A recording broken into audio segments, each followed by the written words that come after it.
27 шілде күні Қостанай облысында түнгі қаладағы балалар атты жедел алдын алу іс-шарасы басталды. Полицейлердің айтуынша, оның мақсаты жасөспірімдерді қауіптен қорғау және ата-аналарға өз жауапкершіліктерін еске салу. ОПМ-нің алғашқы күнінде 69 әкімшілік құқық бұзушылық тіркелді. Оның 52-сі кешкі 23:00-ден кейін көшеде заңсыз өкілінсіз жүрген балаларға қатысты.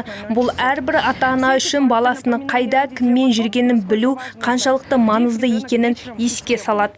Ата-аналар әкімшілік жауапкершілікке тартылып, әрқайсысына 3 айлық есептік көрсеткіш көлемінде айыппұл салынды. Алайда полиция қызметкерлері бір ерекше жайтқа тоқталды. Қостанай қаласында 15 жастағы жасөспірімді қолында сырасы бар күйде ұстадық. Ол ішімдік ішкені байқалды.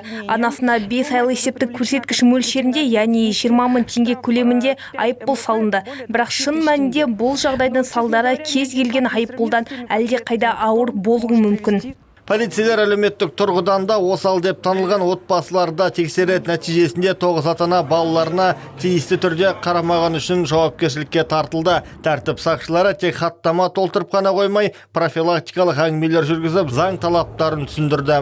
Статистика алаңдатады. Биылдың өзінде кәмелетке толмағандар 20 қылмыс жасаған. Оның ішінде ұрлық, көлік айдап кету, мүліктік құқық бұзушылықтар бар.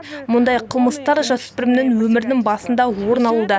Біздің міндет жазалау емес, олардың болашағын сақтау. Полицейлер түнгі рейдтерді жалғастырып, құқық бұзушыларды анықтауға және қауіпті жағдайларын алдын алуға ниетті. Олар бала қауіпсіздігі ата-аналардың тікелей жауапкершілігі екенін ескертеді.